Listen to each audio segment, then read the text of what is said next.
episode of Mommy SeaStar. Today we're going to talk about keeping isopods as pets. This is a time-lapse video of an isopod shedding its skin. Isopods are invertebrates, which means they have their skeletons on the outside. In order to grow, they must shed their smaller exoskeleton. Underneath, they are soft, and once the old skin is shed, the new one which has developed underneath hardens. Isopods are part of a larger group of invertebrates called crustaceans, which includes crabs and lobsters. Members of the order Isopoda live on land, in freshwater, and in the ocean. Isopods or tail bugs, roly-polies, creepy-crawlies, they all mean the same thing. This fascinating little creature, which was among the first animals to adapt from water to land.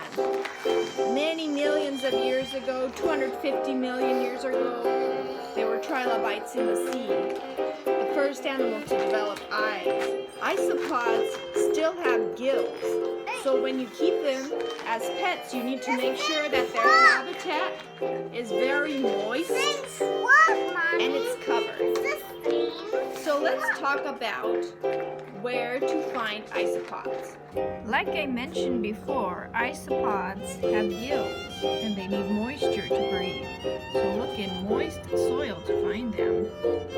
Here's a little young isopod or pill bug.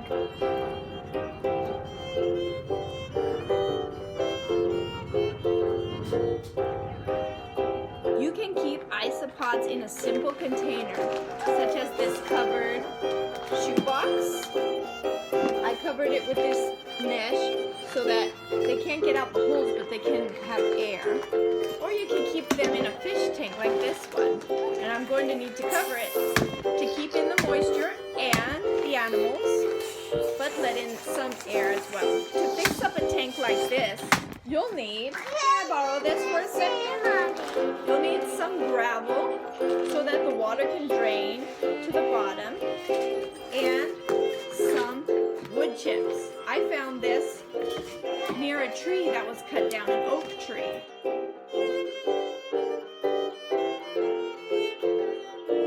And so these are really nice oak chips that I got for free in our neighborhood.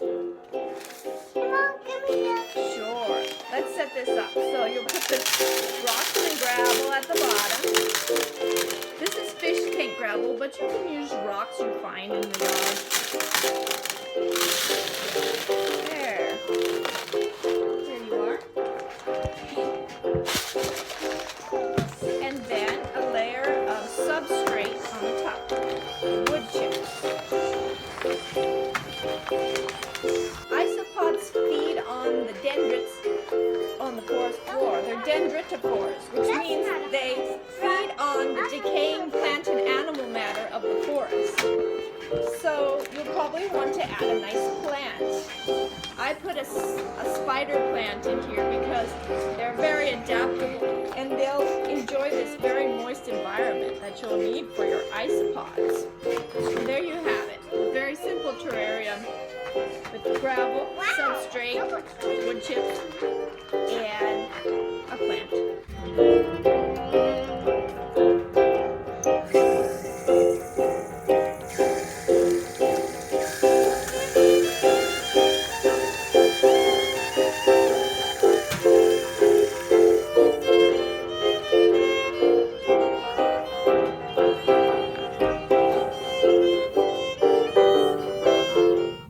Vegetables such as cucumbers and carrots make great food for isopods.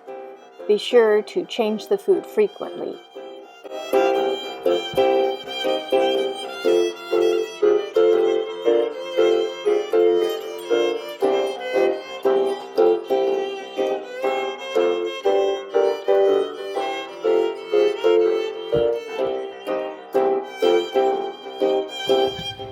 Changing the tank can be a little tricky because the animals dig into the dirt so much.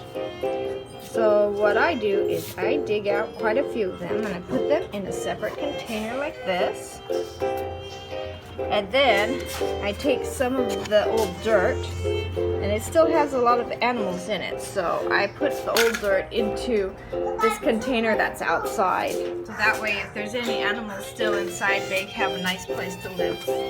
And then I can change the soil that's in here and with some new wood chips.